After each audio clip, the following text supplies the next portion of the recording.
ساتھیاؤ، میں اور آپ آج کی اس بزم میں یہ پختہ عزم کر کے اٹھیں کہ آج ہم خود بھی اور اپنی اولاد کو بھی، اپنے دوستوں کو بھی، میرے والد گرامی فرمایا کرتے تھے جس سے دوستی ہو نا اس کی انگلی پکڑ کے دین کی راہ پہ لے آؤ، یہ دوستی کا حق ہے۔ اس کے لیے آپ بہت کچھ کرتے ہیں لیکن اگر اس کو دین نہیں دیا تو کچھ بھی نہیں دیا۔ کوشش کرو میرا دوست ہو اور جہنم میں جائے۔ والدین بچے کے مستقبل کے لیے کتنی کوشش کرتے ہیں، لاکھوں روپیہ لگاتے ہیں مستقبل ٹھیک ہو تو، کرتے ہیں کہ نہیں کرتے؟ یونیورسٹیوں کے اندر، کالجوں کے اندر کتنی بھاری فیسیں بھرتے ہیں، کیوں اتنا کچھ کیوں کر رہے ہو؟ میں نے دیکھا بوڑھا باپ اپنی کمر پہ بوریاں لاد کے مزدوری کرتا ہے، مائیں اپنا زیور بیچ رہی ہیں کہ اولاد پڑ جائے۔ میاں اتنا کچھ کیوں کر رہے ہو؟ جی مستقبل ٹھیک ہو جائے۔ یہ مستقبل کتنا ہے؟ 20-25 سال کا، اور جو اصل مستقبل ہے اس کی فکر ہی نہیں کسی کو۔ اصل مستقبل تو وہ ہے، اللہ اکبر، بیرون ملک جائے بیٹا تو ماں کہتی ہے بس دعا کرو کہ میرا بیٹا خیریت سے پہنچ جائے۔ بیٹی کی شادی کرتی ہے تو ماں کہتی ہے دعا کرو کہ اپنے گھر میں اس کو چین مل جائے۔ کسی کا انٹرویو ہوتا ہے، لوگ کہتے ہیں جناب دعا کرو کہ اس انٹرویو میں وہ کامیابی سے گزر جائے۔ میں کہتا ہوں جب قبر میں اترتا ہے پھر کسی نے آ کر کبھی نہیں کہا کہ دعا کرو مشکل گھڑی آ گئی ہے خیریت سے گزر جائے۔ اصل امتحان تو یہ ہے، اگر اس امتحان سے گزر گیا تو کامیابی اور بامرادی۔ یہ تھوڑا سا مستقبل دنیا کا، اس کے لیے ہم کتنے پیسے لگا دیتے ہیں۔ سب کچھ اولاد کو آتا ہے، ہر شے فر پڑھتے اور بولتے ہیں، دعائے قنوت بھی نہیں آتی ہوتی۔ تو ہم اپنی اولاد کے لیے دین کا تحفہ اس کو کبھی نہ چھوڑیں۔ اللہ اکبر، کوشش کریں، محنت کریں۔ حضور نبی رحمت صلی اللہ علیہ وآلہ وسلم نے ان بد عمل واعظین کی بات بھی کی ہے کہ جو لوگوں کو نیکی کا حکم دیتے ہیں اور خود اس پہ عمل نہیں کرتے۔ آج ہمارے کچھ واعظین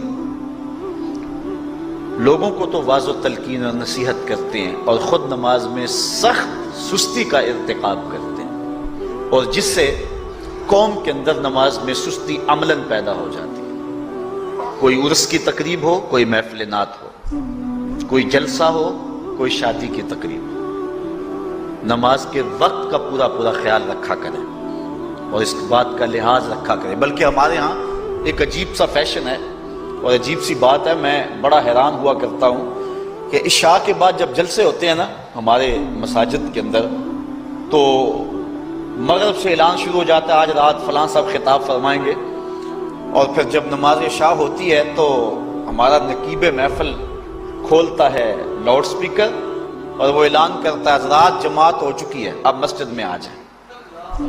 یعنی یہ نماز کو ہلکا کرنے والی بات ہے۔ انہوں کو کہا جا رہا ہے کہ بلکہ بعض تو کہہ دیتے ہیں جس کا تمہیں ڈر تھا وہ گزر گئی ہے، اب آ جاؤ، کیا لینا ہے جلسے میں آ کر اگر نماز ہی نہیں پڑھنی ہے تو۔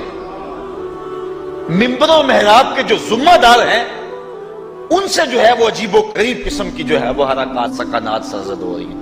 یہ جو جاہل نقیبوں کا ایک غول آ گیا نا، یہ بھی ایک بہت بڑی مصیبت ہے۔ ایک تو بے تحاشا القاب، دوسرا دین کی روح سے ناشنائی۔ وہ کسی نے کہا تھا نا کہ پہلے حضرت غوث پاک ولی بناتے تھے، چور سے کتب بناتے تھے، آج کل ہم بناتے ہیں۔ کہا تم کیسے؟ کہا ہمیں پتا ہوتا ہے یہ چور بیٹھا ہوا ہے، کہتے ہیں غوث زماں اور کتب دوران۔